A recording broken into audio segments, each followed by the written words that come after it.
Y a-t-il une contradiction pour vous entre la Bible et la philosophie? Oh, je ne crois pas. Je n'ai jamais vécu ça comme une contradiction.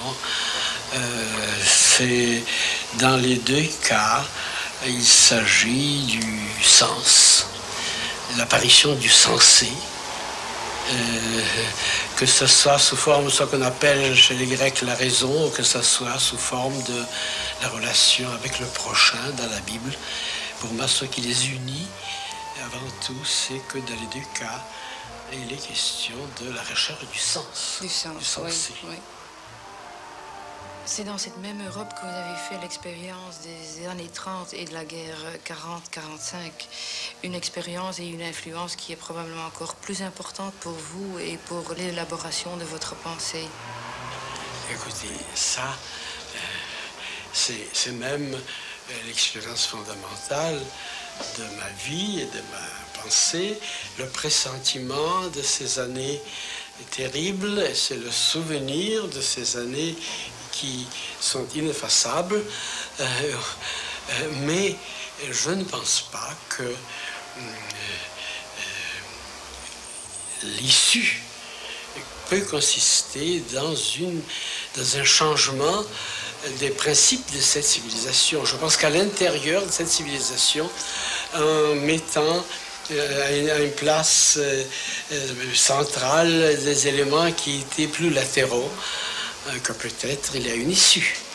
Je n'ai pas oublié non plus que cette Europe se trouve, sans le dire, sans l'avouer, dans l'angoisse de la guerre nucléaire, n'est-ce pas? Oui. Ce qu'on appelle souvent la modernité me semble se placer entre des souvenirs ineffaçables et une attente angoissée. Un futur, angoissant, terminé, n'est-ce pas? Mais je ne sais encore pas, mais je ne vois pas du tout comment, en renonçant à cela, en acceptant des formes qui sont certainement humaines, qui peuvent s'humaniser encore plus, n'est-ce pas? Et que c'est là qu'on peut trouver une réponse à nos angoisses. Et mon idée consiste, en effet, j'attends pas beaucoup de mes recherches pour changer cela. Mais en tout cas, ils sont déterminés par ce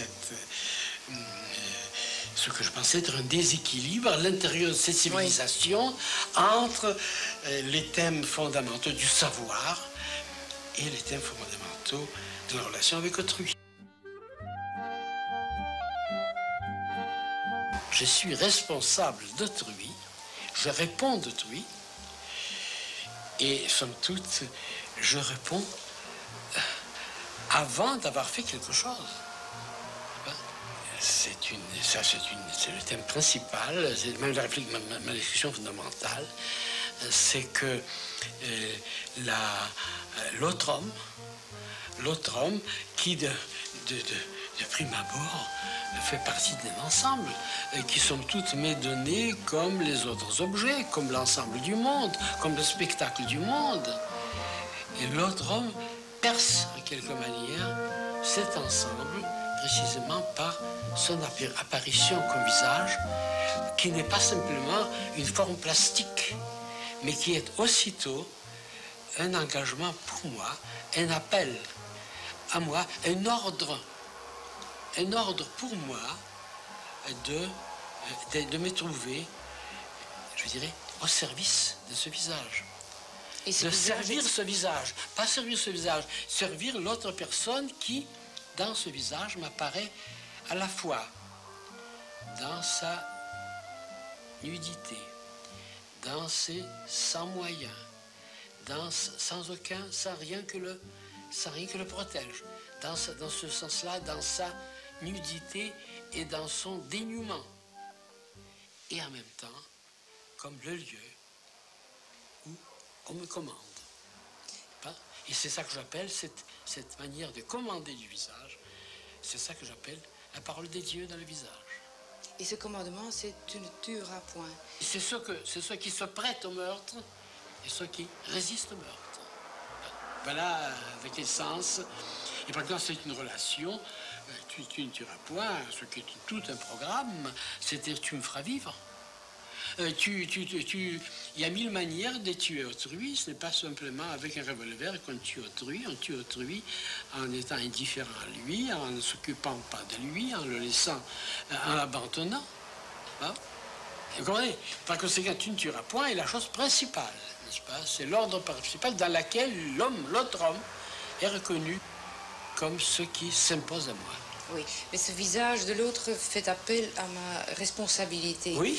Et vous allez très loin dans cette responsabilité. Oui. Vous allez même jusqu'à dire qu'il faut, jusqu'à expier pour l'autre, jusqu'à souffrir pour l'autre. Oui, enfin, oui, si vous voulez, ce que j'appelle être pour l'autre, le mot responsabilité n'est qu'une autre manière d'exprimer cela. Je suis responsable d'autrui, je réponds d'autrui, et somme toute, je réponds avant d'avoir fait quelque chose. Le paradoxe de la responsabilité, c'est que c'est une responsabilité qui ne vient pas du tout, qui n'est pas le résultat d'un acte quelconque que j'ai commis, mais c'est comme si j'étais responsable avant d'avoir rien commis. Oui, comme si c'était un a priori. Et par conséquent, comme si je n'étais pas libre de me dégager de cette responsabilité, et comme si j'étais responsable sans avoir voté, c'est-à-dire comme si j'expiais, comme si je me conduisais comme un otage.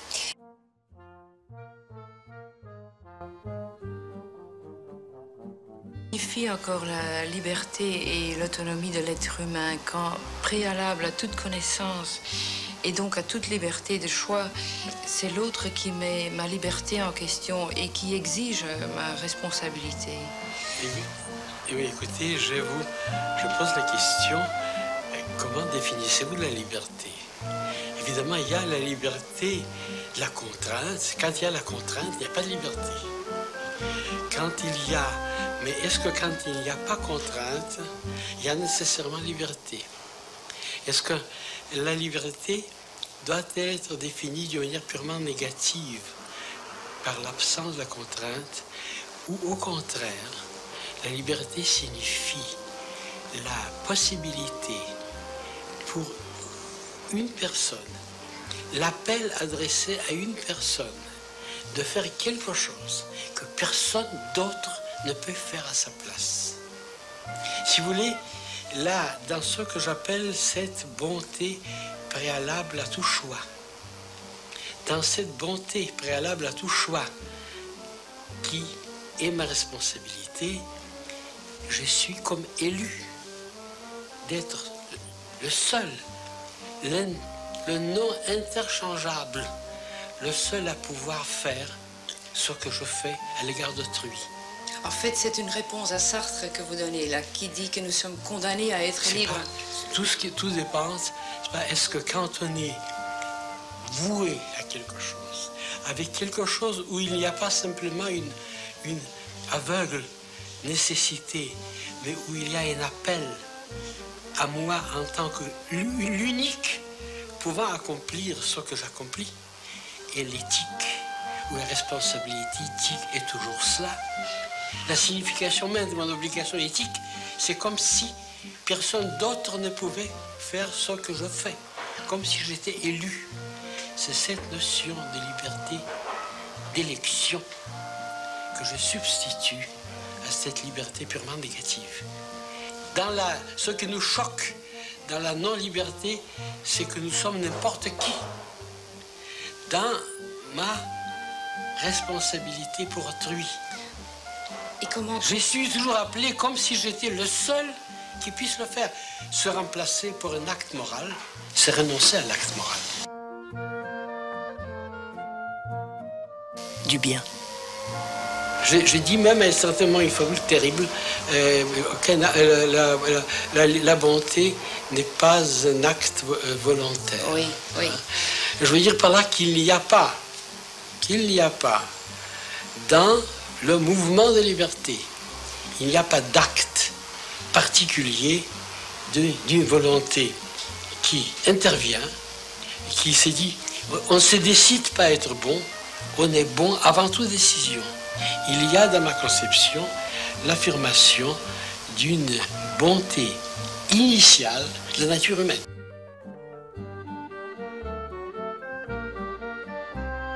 Nous avons compris l'altérité de l'autre, nous n'avons jamais fini de la comprendre. Comprenez? Vous n'êtes jamais quitte à l'égard d'autrui. C'est une moralité tout à fait bourgeoise qui dit à un certain moment, je peux fermer la porte. Oui, là, vous citez maintes fois dans ce contexte Dostoïevski, quand il dit nous sommes tous coupables de tout et de tous devant tous, et moi plus que tous les autres. Alors ça, dans ce cas-là, je pense que nous reviendrons tout à l'heure, si vous voulez, sur le fait qu'on ne vit pas comme ça tous les jours, n'est-ce pas? Mais si vous êtes dans cette rencontre d'autrui, n'est-ce pas, que je vais essayer de décrire, là, vous n'êtes jamais celui qui comprend ma relation à autrui comme réciproque. Et si vous dites, je suis à l'égard de lui responsable, mais lui est responsable à mon égard, dans ce cas-là, vous avez déjà transformé votre responsabilité initiale en commerce, en échange. Oui, en égalité. Vous avez déjà méconnu cette phrase de Dostoïevski qui est une expérience fondamentale de l'humain. Et qui illustre ce que vous voulez dire par une asymétrie de la relation. On appelle ça l'asymétrie. Qu'est-ce que c'est l'humain? L'humain, c'est l'humain où l'autre est l'indésirable par excellence, c'est où l'autre est le gêneur, où l'autre est ce qui me limite. Et rien ne peut vous limiter davantage que notre homme, n'est-ce pas? Et par conséquent, c'est pour cette humanité nature, pour cette humanité végétale, pour cette humanité être, l'autre est l'indésirable par excellence. Et c'est contre lui, et c'est vers lui que vous tourne ce que j'appelle, dans le visage de l'homme, l'appel de Dieu.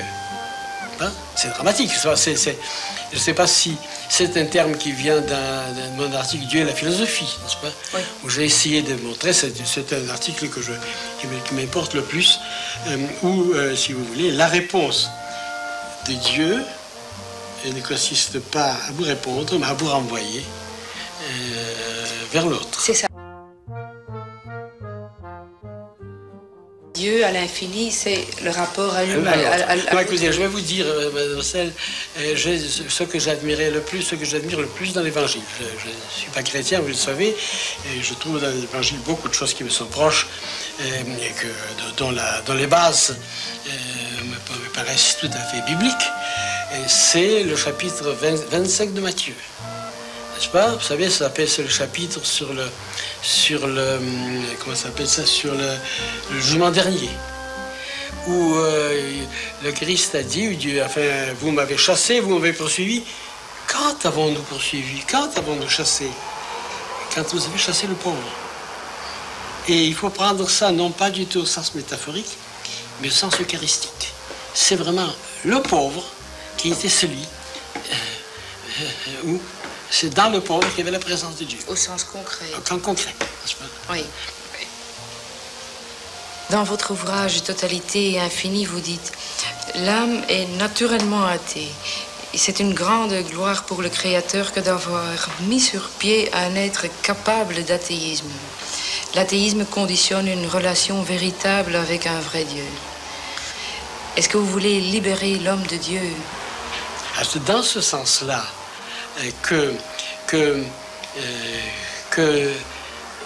l'homme puisse arriver à partir de sa bonté vers Dieu, au lieu d'aller à Dieu, à la bonté à partir de Dieu. Et voilà ce qui me semble extrêmement important. C'est ça, c'est sa démarche, n'est-ce pas? Le fait que sans prononcer le mot Dieu, je suis dans la bonté, est plus important qu'une bonté et qui vient simplement prendre place parmi les recommandations d'une dogmatique. C'est dans ce sens-là que dans vous ce sens-là, libérer l'homme de Dieu, libérer dans ce sens, libérer. Et au contraire, je trouve que c'est extrêmement important d'indiquer une démarche à partir de la bonté, pas à partir de la création du monde, pas à partir de la création du monde.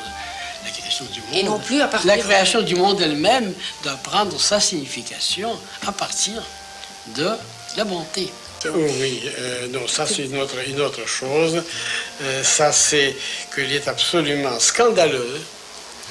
C'est le péché mortel que les hommes n'aident pas les hommes.